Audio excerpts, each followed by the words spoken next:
할렐루야. 오늘 성경 말씀 사도행전 18장 말씀 보겠습니다. 사도행전 18장 말씀 보겠습니다. 그 후에 바울이 아덴을 떠나 고린도에 이르러 아굴라라는 본도에서 난 유대인 한 사람을 만나니 글라우디오가 모든 유대인을 명하여 로마에서 떠나라 한 고로 그가 그 안에 브루스길라와 함께 이달리아로부터 새로 온지라. 바울이 그들에게 가매 생업이 같음으로 함께 살며 일을 하니 그 생업은 천막을 만드는 것이더라. 안식일마다 바울이 회당에서 강론하고 유대인과 헬라인을 권면하니라. 실라와 디모데가 마게도냐로부터 내려오매 바울이 하나님의 말씀에 붙잡혀 유대인들에게 예수는 그리스도라 밝히 증언하니 그들이 대적하여 비방하거늘 바울이 옷을 털면서 이르되 너희 피가 너희 머리로 돌아갈 것이요 나는 깨끗하니라. 이후에는 이방인에게로 가리라 하고 거기서 옮겨 하나님을 경외하는 디도 유스도라 하는 사람의 집에 들어가니 그 집은 회당 옆이라. 또 회당장 그리스도가 온 지방과 더불어 주를 믿으며 수많은 고린도 사람도 듣고 믿어 세례를 받더라. 밤에 주께서 환상 가운데 바울에게 말씀하시되 두려워하지 말며 침묵하지 말고 말하라. 내가 너와 함께 있으며 어떤 사람도 너를 대적하여 해롭게 할 자가 없을 것이니 이는 이 성중에 내 백성이 많음이라 하시더라. 1년 6개월을 머물며 그들 가운데서 하나님의 말씀을 가르치니라.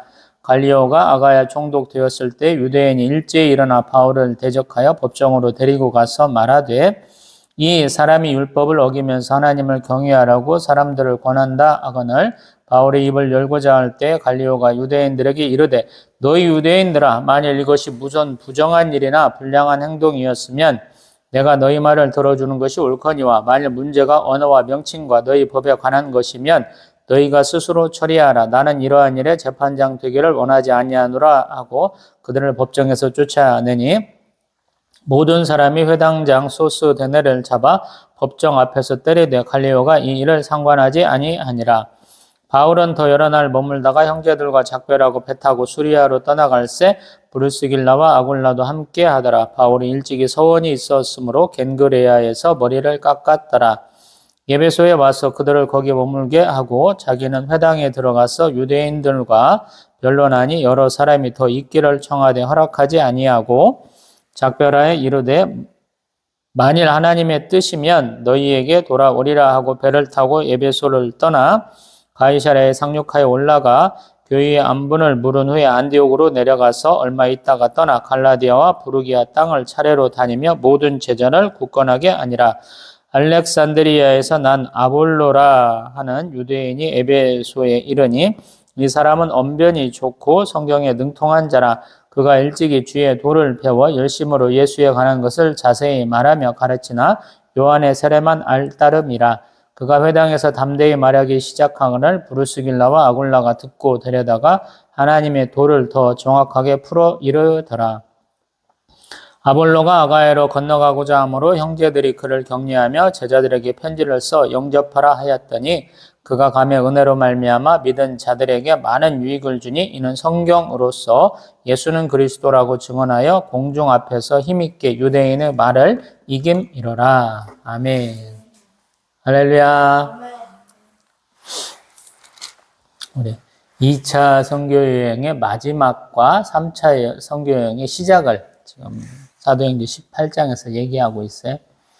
지난 시간에 우리 베리아에서부터 도망가서 아덴에서 전도하는 장면을 봤어요. 근데 이 아테네에서는 수많은 사람들이 새로운 것을 추구하는 것을 봤죠. 그리고 수많은 신전들이 있는 걸 봤어요.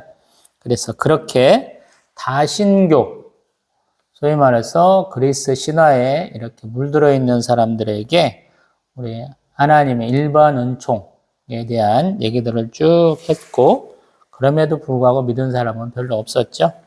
그리고 나서 우리는 사도행전 18장에서 고린도로 옮깁니다. 아테네와 고린도가 왜 이렇게 번성합니까? 지난 시간에 잠깐 말씀드려봤습니다만은 수많은 섬들을 지나가느니 육지로 잠깐 마차로 날아가지고 반대편으로 가는 것이 더 편하다. 그래서 우리 아테네가 또 고린도가 코린트가 이렇게 무역으로 발전을 했다라는 말씀을 드려봤어요. 그런 와중에 지금 있는 내용이에요. 아테네에 있을 때도 지금 사도 바울은 자기의 동료라고 부를 수 있는 실라와 디모데가 빨리 오지 않았었죠. 그래서 혼자 조금 쉬는 시간도 가지고 또 돌아볼 수 있는 시간을 가졌다라고 제가 말씀드려봤어요. 이것은 우리 헐몬산에 가서 너희는 나를 누구라 하느냐 예수님께서 질문하신 마태복음 16장, 마가복음 8장, 누가복음 9장 이런 상황과도 좀 비슷하다라는 제 개인 의견을 피력을 해봤죠. 그러고 나서 고린도 지역으로 갔다라는 거예요. 사도 바울은 전도자이기도 하지만 기본적으로 사도죠. 이방인의 사도 역할을 하는 거예요. 그래서 자기가 이렇게 선교해야 될 지역으로 계속적으로 나아가고 있는 거죠. 그래서 고린도 지역에 갔는데 거기서 지금 사람들을 만났다 그래요. 한 부부를 만났다 그래요. 이 사람들은 본도라고 하는 지금 터키 지역에 본도라는 지역이 있는데요. 거기에서 난 사람, 아굴라라는 사람, 사람이 지금 글라우디오가 모든 유대인들을 로마에서 떠나라고 했을 때 쫓겨난 사람, 또 그의 아내는 브루스길라라는 사람이 있는데 이탈리아에서 온 사람, 그러니까 유대인인데 삶의 지역은 조금 달랐던 사람, 이탈리아 사정도 잘 알고 있는 그런 부부를 만나서 함께 하게 되었다라는 거예요. 3절에 보면 생업이 같았다 그래요. 그래서 우리가 사도 바울을 천막을 만드는 것이다 라고 얘기를 하거든요. 그러면 왜 천막을 만들었을까? 학자들은 추정을 하는데 우리 바리새인들 같은 경우에는 기본적으로 자기 직업을 가지고 있다 그러죠. 뭐 그런 경우도 있지만 더 직접적으로는 우리 자주장사 루디아를 만난 것이 또 계기가 아닌가 싶기도 해요. 천막만 만드는 게 아니고 염색을 하면 더 인기가 있겠죠. 그리고 이렇게 천을 짤 때는 색실을 넣어갖고 문양을 넣으면 더 좋았겠죠. 그래서 조금 도움을 더 받지 않았을까라는 추정을 해봅니다. 저 같은 경우에는. 그리고 또한 이 당시도 4절에 보면 안식일마다 바울이 회당에서 강론하고 유대인과 헬라인을 권면하였다라고 그래요. 참 독특한 분이에요. 내가 이방인의 사도다라고 말하면서 맨날 말씀은 유대인 회당에서 해요. 가장 유리하기 때문에 그러고 형편이 그렇기 때문에 그래요.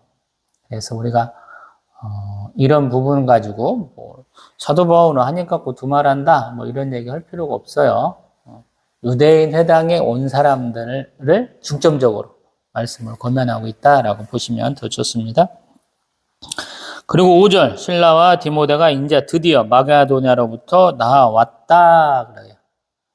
이제 완전체가 된 거예요. 우리 사람이 조금 있다가 없으면 그 자리가 좀 우리가 확연하게 드러나잖아요. 아마 바울도 그랬을 거예요. 2차 선교여행을 함께 했던 우리 실라와 디모데가 없으니까 굉장히 적적했고 또 팀워크를 이뤄서 여러 가지 일을 했기 때문에 그 자리가 많이 느껴졌을 텐데 이제 고린도 지역에서는 그것들이 완벽하게 된 거예요. 거기다가 자기들의 동역자가 하나 더 늘은 것이죠. 부부가 함께 해주잖아요.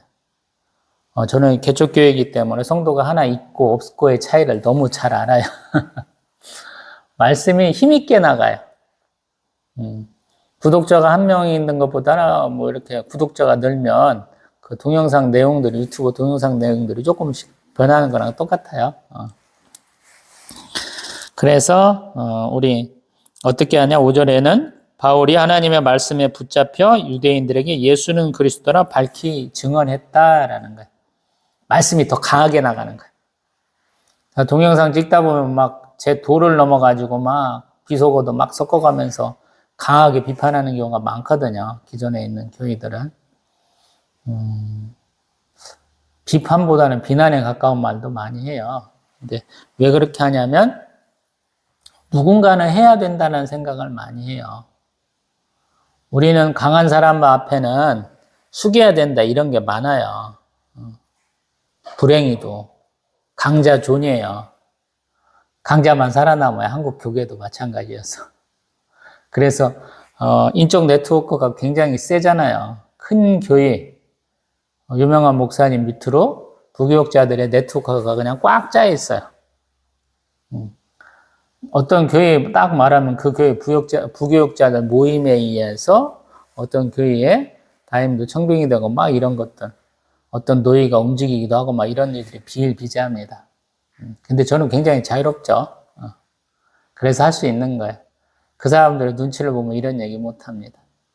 받은 게 1년도 없기 때문에 당연하게 강하게 나갈 수 있는 거예요. 지금 여기도 마찬가지예요. 사도 바울은 유대인과 완전하게 이제 적대적인 관계가 된 겁니다.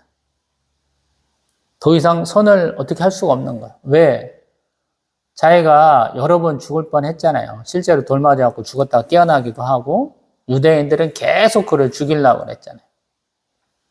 그 사지를 매 안식일마다 매번 그들 앞에서 이렇게 복음을 증거하는 사람 보면은 지금 죽음을 앞에 두고 마지막까지 힘내는 사람이거든요. 우리 사도 바울이 얼마나 대단한 사람인가 그 생각을 해보면 돼요. 나에게 돈 던질 준비가 돼 있는 사람들 앞에서 예수는 그리스도라고 매번 가서 증언하는 거예요. 그럴 분 있으면 나오라 그래요. 별로 없잖아요. 사도 바울이 매번 그래요. 그래서 쉽게 생각할 일이 아니에요. 왜 이방인의 사도로 하면서 이방인한테 가서 전도하지 왜 유대인 회당에서 계속 예수 그리스도를 증거합니까? 목숨 걸고 하는 행위라서 그래요. 쉽지 않은 거예요. 그리고 동역자가 오니까 내가 아니어도 뒷수습할 사람이 도왔으니까 더 강력하게 했다 이거예요. 내가 왜 죽었는지 내가 증거하는 게 어떤 상황인지를 설명해 줄 수 있고 인식시켜 줄 수 있는 두 사람이 왔으니까 내가 여기도 죽어도 여한이 없어 이런 태도라라고 생각을 해보세요. 제 개인적인 판단으로는 더 강하게 나가겠죠. 그리고 유대인들은 더 열을 받겠죠. 그래서 더 티격태격할 것이고 그때 보이는 우리 사도 바울의 반응이 6절 바울이 옷을 털면서 이르되 너희 피가 너희 머리로 돌아갈 것이요 나는 깨끗하니라 이후에는 이방인으로 가리라 라고 그런 거예요. 이런 모습이 한 번 더 있었죠. BCD 안디옥에서 우리 13장 44절 이하로 그런 모습이 있었어요. 예수님께서 제자들을 파송하실 때 이런 말씀했죠. 야, 너희들 받아들이지 않으면 신발에 묻은 그 먼지까지도 탁탁 털고 다른 데 가 이렇게 말씀하셨잖아요. 왜 신발을 텁니까? 이 사람들의 신발에 무슨 의미가 좀 있잖아요. 뭐 고엘 제도라고 또 가을 제도라고 하는 신발 벗긴 자의 집, 뭐 하나님 임재에는 거룩하니까 신발을 벗어야 된다 이런 표현도 다 있잖아요. 응? 우리 세례 요한 같은 경우는 신발끈 하나 묶을 자격도 없다 이런 표현도 하기도 하고 뭐 하나 너희들한테 취할 게 없어 뭐 이런 표현이기도 하고요. 강력한 적대적인 반응이죠. 너희들하고 아무 상관없어 이런 것이고 너희들 내가 이렇게 열심을 다해서 예수 그리스도를 증거하는데 안 믿으면 니네들 탓이야 라고 이렇게 결정적으로 얘기하고 가는 것이죠. 그러면서 집도 옮겨버리죠. 그래서 하나님을 경외하는 디도 유스로도라는 사람의 집에 들어가고 그 집은 회당 옆에 있더라라는 거예요. 근데 참 아이러니컬하게도 사도 바울을 비난하는 수많은 사람 가운데 어떤 사람들은 사도 바울을 그가 증거한 복음을 믿더라라는 거예요. 8절 회당장 그리스보 회당장은 유대교 회당에 있는데 그 중에 있는 사람이죠. 우리로 말하면 교회의 목사님쯤 하는 분이에요. 근데 교회가 목사가 하나만 있는 게 아니에요. 담임 목사 밑에 부교육자 있는 이런 개념이 아니고요. 조금 협동 목사의 개념. 목사 1, 2, 3 이렇게 있는 목사 한 분 한 분이 몇 분 있을 수 있는 그런 형태입니다. 상하가 아니고 수평적 관계요. 목사가 여러 명 있는 그런 개념으로 보시면 돼요. 회당장 그리스도가 온 지방과 더불어 주를 믿고 수많은 고린도 사람도 믿고 세례를 받더라. 아멘. 유대인들은 안 되는 거예요. 왜 유대인들 중세시대에 많이 박해했습니까? 이것 때문에 그래요. 백날 얘기해도 그 사람들은 안 믿어요. 예수는 그리스도 절대 안 믿습니다. 그래서 이 사람들하고 기독교인이 같이 갈 수 없는 거예요. 제발 좀 이스라엘 국기 좀 흔들지 마세요. 9절. 그때 환상 가운데 바울에게 말씀하셨다라는 거. 주. 때로는 앞으로는 우리 예수님이 나오셨다라는 표현을 많이 하죠. 두려워하지 말고 침묵하지 말고 말하라. 내가 너와 함께 있으며 어떤 사람도 너를 대적하여 해롭게 할 자가 없으니 이는 이 성 중에 내 백성이 많다라고 말씀하셨다. 힘내게 하신다는 거예요. 꼭 우리 야곱이나 그 앞에 우리 얘기하는 것 같죠.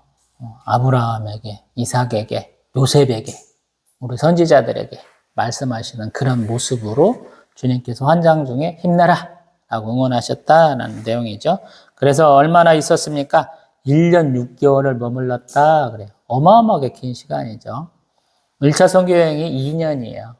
2차 선교여행이 3년이고 지금 3년 지금 이렇게 2차 선교여행 하는 동안에 절반가량을 여기서 머물렀다 그래요. 대단히 길게 머문 거죠. 그리고 그러다 보니까 이스라엘 백성들, 유대인들이 한번 힘을 내죠. 어떻게 하냐면 갈리오가 아가에 총독되었을 때 일제히 일어나 바울을 법정으로 데리고 가서 이 사람이 율법 어기면서 하나님을 경외하라고 사람들을 권한다라고 그래요. 근데 안 먹히죠. 안 먹혀요.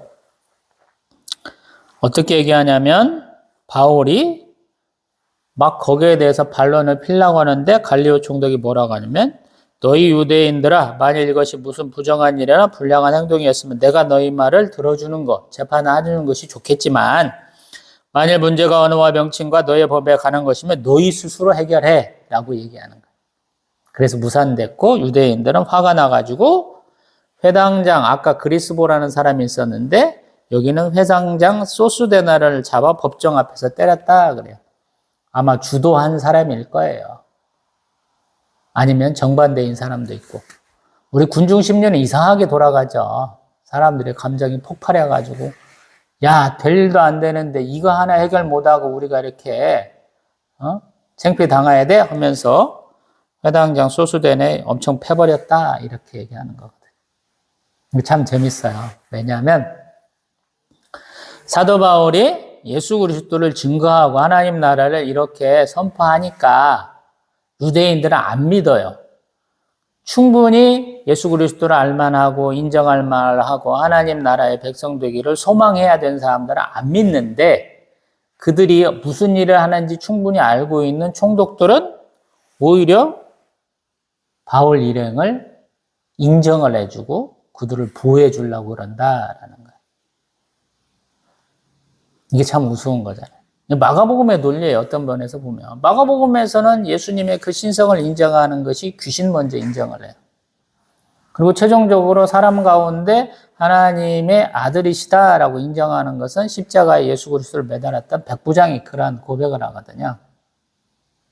이상한 거. 이방인이 더 빨리 받아들여요. 사도 바울이 계속 자기가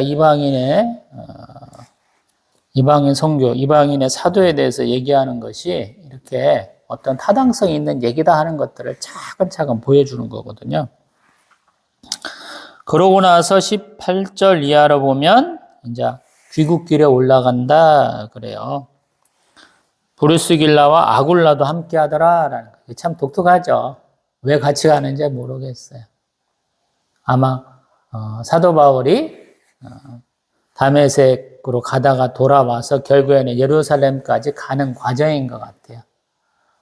믿음이 있는 사람들이 이루는 교회를 한번 가보고 싶다 이런 것 같은 그런 느낌을 받거든요. 그리고 한편으로 네가 뭔 돈 있어? 우리가 있는 돈 다 추려갖고 같이 가면서 여비도 대주고 같이 갈게 라고 이런 것 같아요. 소위 말해서 내가 너 좀 도와주고 싶고 너와 동행하고 싶어 이런 마음이 좀 느껴지는 것 같아요. 그리고 또한 사도 바울은 서원이 있어갖고 갱거레에서 머리를 깎았다 그래요. 이런 게 또 한 번 있죠. 다음번에 21장에서 또 한 번 그런 일이 있습니다. 그리고 예배소에 와서 또 회당에 들어가서 유대인들과 변론하죠. 사도 바울은 맨날 이렇게 깨우쳐 주려고 그래요. 이방인 선교한다고 그러는데 자기 민족에 대한 사랑이 계속 있어요. 어떻게든 깨우쳐 주려고 그래요. 우리는 이렇게 쉽지 않거든요. 신앙생활 오래 하신 분들은 안 믿는 사람하고 이렇게 종교적인 얘기 잘 안 하시죠. 저도 10년이 되니까 조금 열정이 많이 죽은 것 같아요. 별로 안 합니다, 잘. 왜냐하면 그 사람들을 바꿔 나가기가 너무 힘들다는 걸 이미 알기 때문에 그런 것 같아요. 근데 사도 바울은 열성이 있어서, 열심히 있어가지고 계속 하는 거죠. 듣든 안 듣든 계속 하는 거예요. 또한 20절에 보면 여러 사람이 더 좀 있으면 안 돼요 그러는데 안 된다고 가는 거예요. 이것도 조금 어떤 면에서 보면 인정에 의해서 그러는 게 아니고 자기가 느끼는 성령의 감동으로 움직이는 것 같아요. 한국 사람들은 굉장히 인정이 있죠. 그렇기 때문에 그렇게 못하는데 사도 바울은 아니고요. 또한 21절 하나님의 뜻이면 너희에게 돌아오리라 하고 좀 뿌리치고 간다라는 거예요. 사람들은 더 좋았겠죠. 아, 저렇게 열심히 있는 사람이 있으면 나도 조금 응원을 받고 마음에 좀 힘이 날 것 같은데 사도 바울 너무 빨리 가는 것 같아. 이런 아쉬움이 있었는 것 같은데 사도 바울은 뿌리치고 간다라는 거예요. 그리고 가이사랴에 상륙해서 교회의 안부는 예루살렘 교회예요. 예루살렘 교회에 들렸다가 안디옥으로 내려갔다라는 거예요. 자기 모교회, 안디옥 교회로 갔다라는 거예요. 그러고 나서 23절 얼마 있다가 떠나 이 말은 3차 선교여행을 떠났다는 것이거든요. 그래서 어떻게 보면 1차 선교여행, 2차 선교여행과는 조금 대비되는 것 같아요. 3차 선교여행은. 교회에 좀 무슨 문제가 있는 것 같기도 하고 그런 것들에 대한 서술이 좀 없죠. 좀 거창하게 좀 대접받으면서 가고 사건과 사고가 좀 있은 가운데 1차, 2차가 좀 그렇게 됐는데 3차 선교여행은 그런 게 없어요. 왜 그랬는지 모르겠어요. 너무 순조롭게 갔거나 교회가 어려운 상황이거나 아니면 사도 바울이 자비랑 선교 쪽으로 완벽하게 틀었거나 우리 선교사님들 선교 보고 해야 되는 이유는 뭐냐면 재정적으로 교회에 의존하기 때문에 그러시거든요. 교회도 돈을 준 만큼 성도들이 헌금한 만큼 거기에 대한 책임을 지려고 그러잖아요. 근데 내가 내 돈 내고 하면 그런 게 필요 없죠. 당당하죠. 돈의 문제에 있어서. 또 반대로 사도 바울은 지금 조금 마음이 급하다라는 생각도 한 것 같아요. 왜냐하면 에베소에서 조금 더 머물러야 되는데 뭔가 일이 있어가지고 쭉 예루살렘까지 갔다가 다시 안디옥에 왔기 때문에 조금 그 부분에 대한 어떤 상황이 있어가지고 다시 3차 선교여행을 빨리 가려고 하기 때문에 여러 가지 과정을 싹 생략한 것 같아요. 제가 교회를 다니지 않을 때 선교사로서 처음 접한 분이 슈바이처 박사예요. 그분이 선교사이기도 하거든요. 의료 선교사. 목사님 때 아들로 태어나가지고 남들보다는 조금 유복하게 살았지만 프랑스하고 독일 적경에 살았기 때문에 독일한테 점령당했다가 전쟁 끝나면 프랑스 땅 되고 근데 본인은 사실은 독일어권의 사람이었기 때문에 훈련도 뭐 이렇게 독일 가서 하시고 뭐 이런 식의 또 자신의 선교지도 보면은 전쟁 나면 적국의 포로가 돼요. 의사인데도 불구하고. 그분은 음악에도 굉장히 뛰어나가지고 자신이 연주하면서 받은 수익금으로 병원도 세우시고 환자도 치료한 분이시죠. 또 누군가가 저번에도 말씀드려봤습니다. 표현한 것처럼 아프리카 흑인을 동일한 유럽인과 동일하게 추구하시지는 않았죠. 그냥 불쌍한 사람이에요.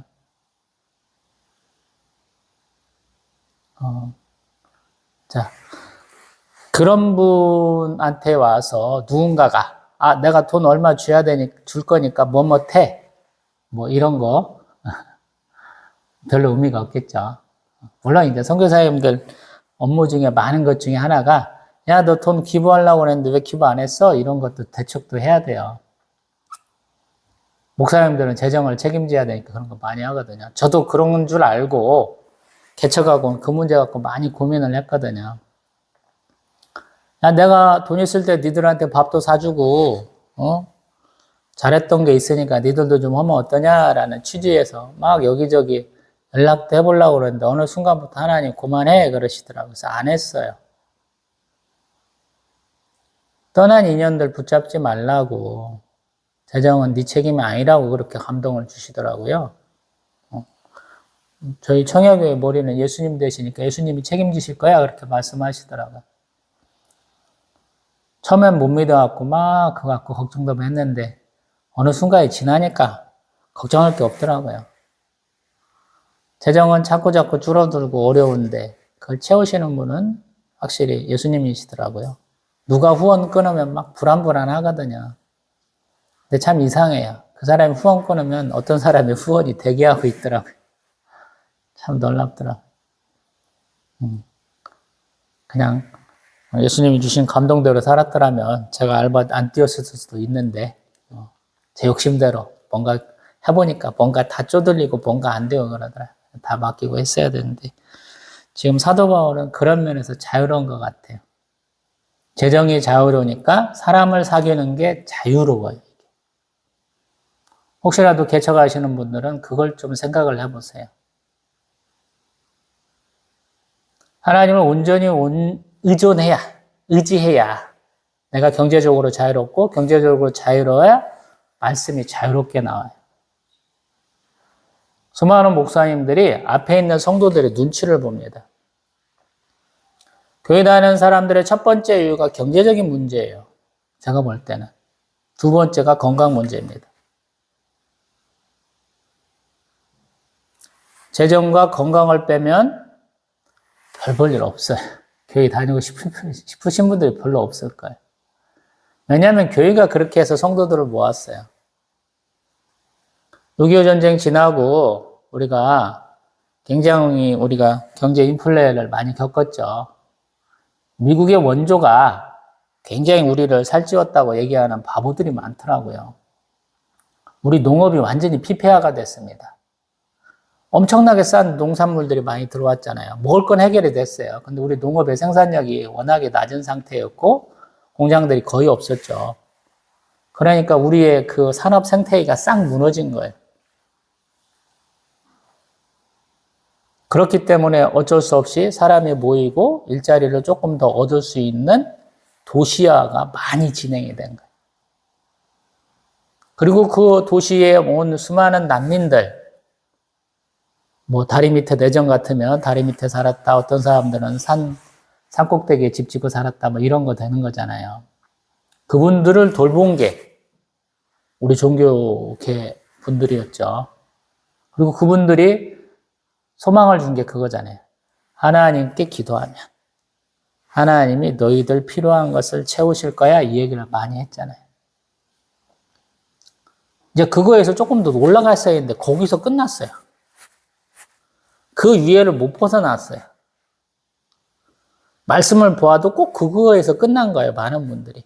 왜냐하면 베꼈기 때문에. 제가 비판해보자면 너무 무례한 짓인지는 모르겠지만 내가 어떤 말씀을 읽고 은혜를 받기 위해서 자료도 찾아보고 묵상하고 기도를 해갖고 설교를 한 것들이 자꾸 쌓였더라면 그것이 자연스럽게 힘이 되고 능력이 됐을 것인데 많은 분들이 사람에 이렇게 쭉 치여버렸어요. 겁을 낸 거예요.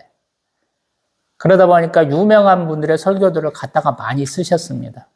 대표적인 얘기가 카리스 주석이에요. 거기는 설교 본문이 있고 설교 내용이 있고 주석이 다 들어가 있어요. 시골 사람들 뭐 알겠냐 그러면서 그분들 카리스 주석 갖다 놓고 그걸로 설교하신 분들이 있잖아요. 심지어 어떤 분들은 설교를 안 했어요. 주석책을 놓고 읽었던 분도 있어요. 그러니까 말씀이 거기서 끝나는 거죠. 근데 사도 바울은 그렇지 않은 분이다라는 말씀을 드려보려고 이렇게 햇소리를 많이 했어요. 제 나름대로 의견은. 사도 바울은 경제적으로 조금 독립이 됐죠. 모교에서 돈 받아갖고 해결하는 분이 아니에요. 주잖아요. 다른 교회에서 주기도 하고 본인이 직접 일도 하고. 그러니까 개인 후원이 있고 그러니까 굉장히 자유스러워져. 저는 뭐 뜻한 바가 있어서 늦게 기독교에 입문했고 성경에 대해서 무지했기 때문에 하나님의 감동으로 이렇게 투잡을 안 뛰고 한 9년 동안 이렇게 버텼습니다마는 투잡 뛰세요. 경제적으로 자유로우면 말씀이 자유로워집니다. 대신에 알바 뛴다고 직장 하나 더 갖고 있다고 새벽 예배 빼먹지 마시고요. 성경들 많이 보십시오. 신대원생들 성경 수준은 굉장히 낮더라고요. 제가 봤을 때. 독서 습관 자체가 안 돼 있더라고요. 그건 20대나 30대나 40대나 똑같더라고요. 이미 다른 데서 학사, 석사를 갖고 오신 분들은 읽는 습관이 돼 있는 분들이 많이 있어서 그분들은 굉장히 날카롭더라고요. 굉장히 수준이 높더라고요. 근데 그렇지 않은 분들은 절대 독서 습관을 많이 기르셔야 됩니다. 성도님들도 마찬가지. 제가 계속 성경 읽으라고 권면하는 이유가 그래요. 성경을 읽지 않으면 자기의 이해 폭이 굉장히 좁아집니다. 그 얘기를 제가 저희 사모한테도 매 차례 수백 번 한 얘기. 많이 읽어라. 자, 다시 본문 얘기로 넘어가 봅니다. 성경 지식이 왜 중요합니까? 24절부터 얘기하는 아볼로라는 사람 때문에 중요해집니다. 여태까지 설교는 굉장히 감성적인 거예요. 성경을 잘 모르는 사람들한테 전하는 거예요. 입문 과정에 해당하는 거예요. 맛보기에 해당하는 것이었는데 알렉산드리아에서 난 아볼로라는 유대인은 굉장히 언변 좋고 성경에 능통한 자였다라고 얘기를 해요. 이게 뭔 얘기를 하냐면 가만히 보면 이 사람들이 보는 성경은 70인경이에요.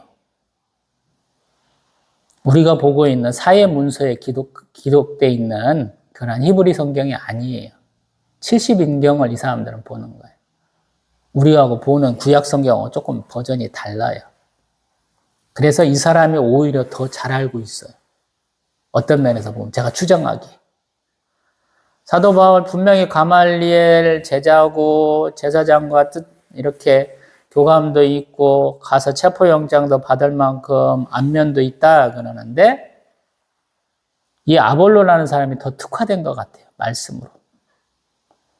저하고 어떤 사람하고 성경 놓고 대결을 하면 제가 굉장히 감성적인 얘기도 많이 하고 세상 지식도 많이 얘기하겠지만 더 결정적인 차이가 성경에 어떤 데가 나왔어요 이런 얘기를 자주 할 거거든요. 그거를 해줄 수 있는 사람이 아볼로라는 사람이에요. 성경에 굉장히 능통해가지고 예수님에 대해서 말한 그 부분을 이 브루스길라와 아굴라한테 듣고 가서는 말씀으로 패는 거예요, 이 사람. 유대인들을 말씀으로 패. 더 잘 가르쳐줄 수 있는. 이게 대단한 거예요. 우리 예수님의 12제자, 또 마띠아 사도까지 해도 성경에 대해서 잘 모르죠.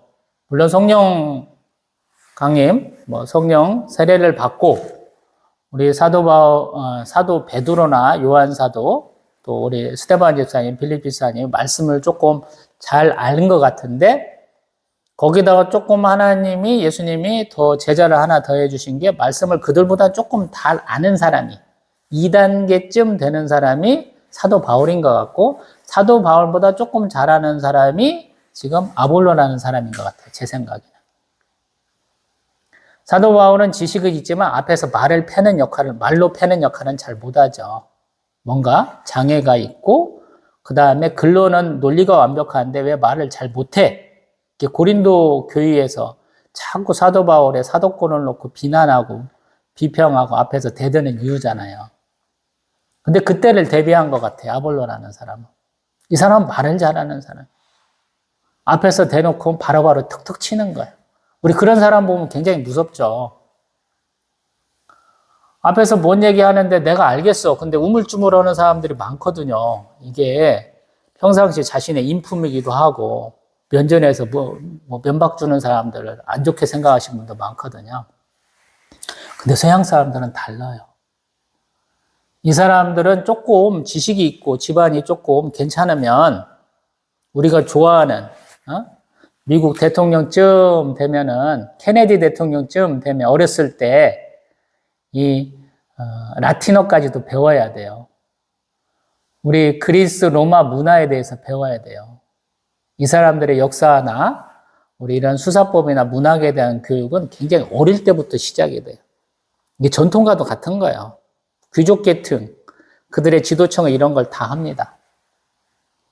그래서 그렇게 조금 고등교육을 받은 사람들 앞에서 한국이 굉장히 미국하고 무슨 협상할 때마다 많이 손해를 봤죠.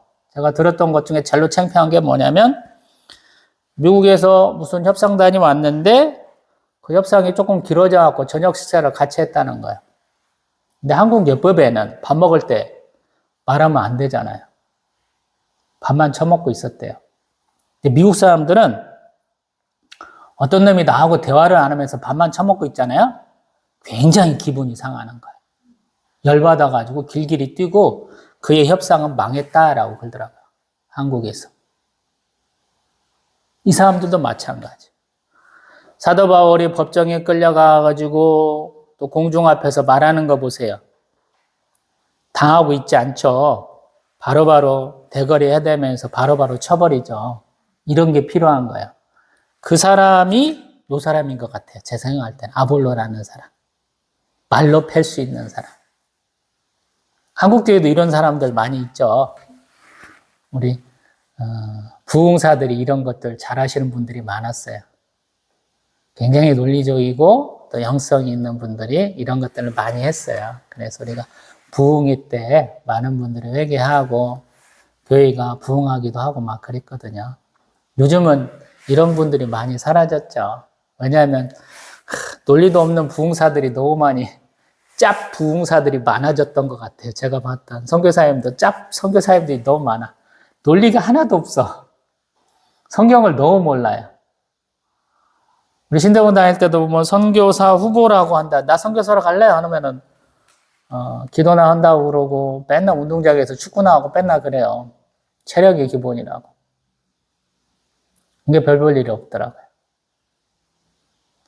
말씀을 학구적으로 파야 되거든요. 기본이 돼 있어야 돼. 근데 기본이 없어요. 죄송하게도. 나 기본이 있는 선교사님 한 번도 본 적이 없어요. 죄송하게도. 제 주변에는 없다는 말씀. 은혜로 해야 될 것과 지식으로 해야 될 게 있죠. 지금 여태까지 은혜로 해왔다는 거예요.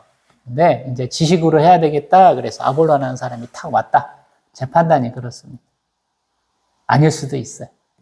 저는 이렇게 좀 비틀어 보잖아요. 항상 말씀을. 왜 이렇게 됐는가? 한번 상황을 추정을 해보잖아요. 그런 맛으로 저는 성경을 보잖아요.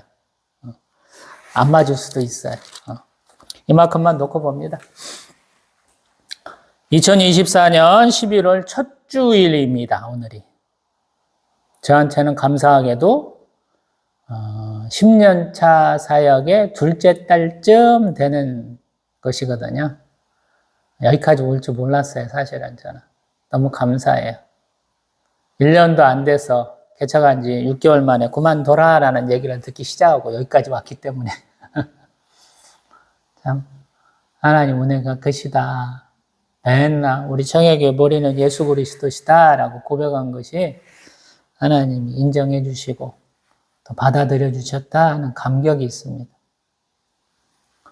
말씀도 항상 너는 이래야 돼, 뭐 해야 돼 이런 것에 많이 좌우를 당했거든요. 막 유명한 책 이게 좋아 하면서 그 책 막 추종하는 사람들이 다 주변에 있어요. 자기 논리는 하나도 없어. 그런 사람들 틈에 제가 있으면서 야 너는 네 논리가 뭐야 라고 끝끝내 주장하고 여기까지 왔다는 게 어떤 면에서는 참 자랑스럽습니다. 우리 몸에는 관절이 있어요. 여기서 여기까지 그냥 뼈 하나로 돼 있다면 그게 자유롭게 움직이겠습니까? 약한 부분이 있어야 되는 거예요. 근데 한국 사람들은 논리에 약한 부분을 안 만들려고 그래요. 하도 많이 그거 갖고 공격해야 되기 때문에. 근데 약한 부분이 많을수록 가동 범위가 늘어나요, 우리가.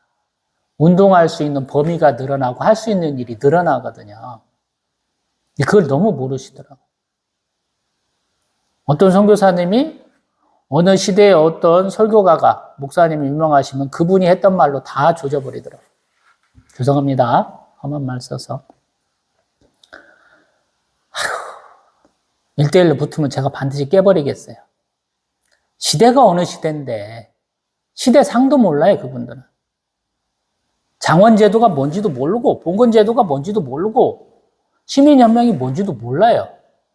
산업혁명이 뭔지도 모릅니다.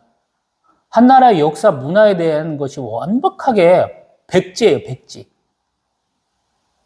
미국 놈도 순회 전도사에 대한 얘기도 모르고 에브라임 링컨이 살았던 시대의 배경도 몰라요. 그 당시 유명한 선교사, 그분이 한 말하고 지금은 우리하고 무슨 관계 있는지도 구분도 못하는 바보들이 너무 많더라. 누가 얘기했어, 유명한 사람. 그러면 나도 앵무새예요. 되지도 않는 햇소리들 너무 많이 하시다. 그걸 해결해 주신 분이 어떤 면에서 보면 사도 바울이에요. 이단하잖아요. 예수님이 따라다니는 분들하고는 달라요. 예수님 따라다니는 12사도들, 예수님을 따르던 그 무리들은 예수님의 권위에 찌들은 사람들이에요. 뭔가 새로운 거 시도 못하던 사람이에요. 근데 그들 가운데 있던 이방인들이 자기들의 개인 행동에 의해서 복음을 증거하고 수많은 교회들이 생기기 시작하잖아요. 거기에 불을 붙인 분이 사도 바울이에요. 누가 깡이 있어갖고 유대인 회당에 가서 계속 예수는 그리스도라고 증거할 수 있어요.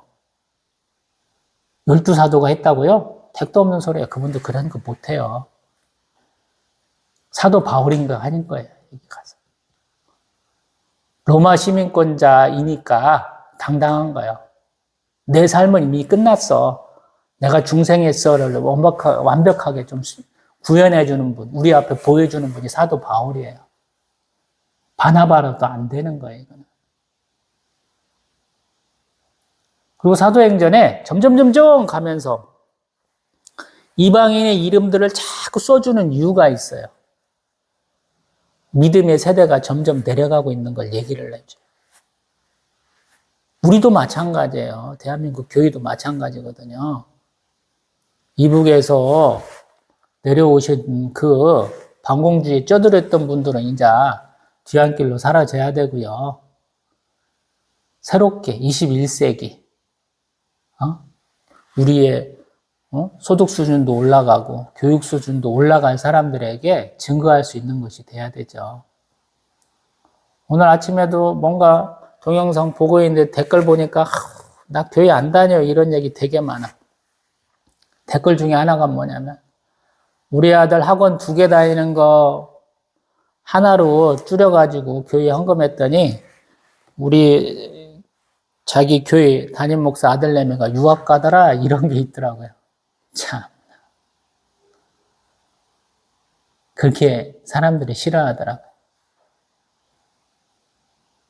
그래서 제 주변에 있는 여자 선교사님이 대단하시더라고요.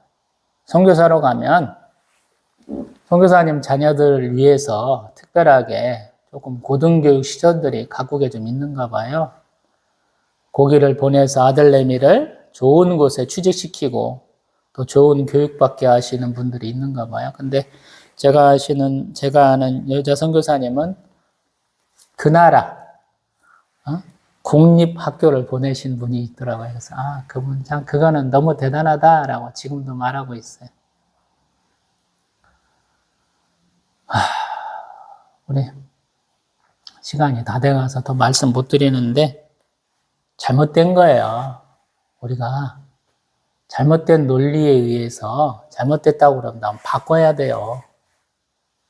성도들도 바뀌어야 되고 목사님도 바뀌어야 되고 그래야 한국교회 살아남죠. 막 우리가 갑자기 훅 타올랐다가 훅 사라지는 것 같은 그런 느낌이잖아요. 요즘 같으면. 우리에겐 큰 교회가 있으니까 오래 갈 거야? 큰 교회가 중요한 게 아니에요. 뭐 삼성이 무너지면 우리나라 뭐 경제가 무너진다 이런 분들 있잖아요. 그떡 없습니다. 삼성이 우리나라 뭐 국민 생산의 뭐 20%, 30% 사라지기 때문에 안 된다고 그것도 없습니다. 노키아라는 핸드폰 만들던 유명한 회사 없어졌다고 그 나라가 쪼그라들었나요? 여전히 잘 먹고 잘 삽니다. 문제가 여전히 있지만 이민자들이 가하고 개판치고 있다는 소식도 들리긴 하지만 여전히 잘 먹고 잘 삽니다. 우리도 마찬가지예요. 삼성 이전에 우리 대한민국에 대기업이 없다라고 착각하시는 분들이 그래요. 많이 있었어요. 6.25 이후에. 엄청나게 많은 집단들이 우리 박정희 같은 놈들에 의해서 많이 사라지고 거기서 다시 추려지고 또 전두환 같은 놈에 의해서 많이 사라지고 또 추려지고 원래 그런 거예요. 기업은 사라지고 생기고 사라지고 생기고 그럽니다. 그게 자유로워야 돼요. 우리도 마찬가지고. 우리도 예수 그리스도 같이 지어져는 성전이잖아요. 제가 몇 번이나 말씀드리지만 짓다가 안 되면 부숴야죠. 왜 그거를 말도 안 되는 것으로 가건물로 지으려고 그래요. 규격을 주시고 재질을 요구하셨잖아요. 그럼 그대로 지어야죠. 왜 거룩한 성전 앞에 임시 화장실 짓고 있어요, 우리. 절대 그런 짓 하지 마세요. 어떤 분들 신앙생활 하면서 짓는 거 보면 너무 초라해요. 너무 더럽고. 또 어느 분은 너무 치장을 많이 했어. 외부를. 그런 거 하지 마세요. 원하는 사이즈가 딱 있어요.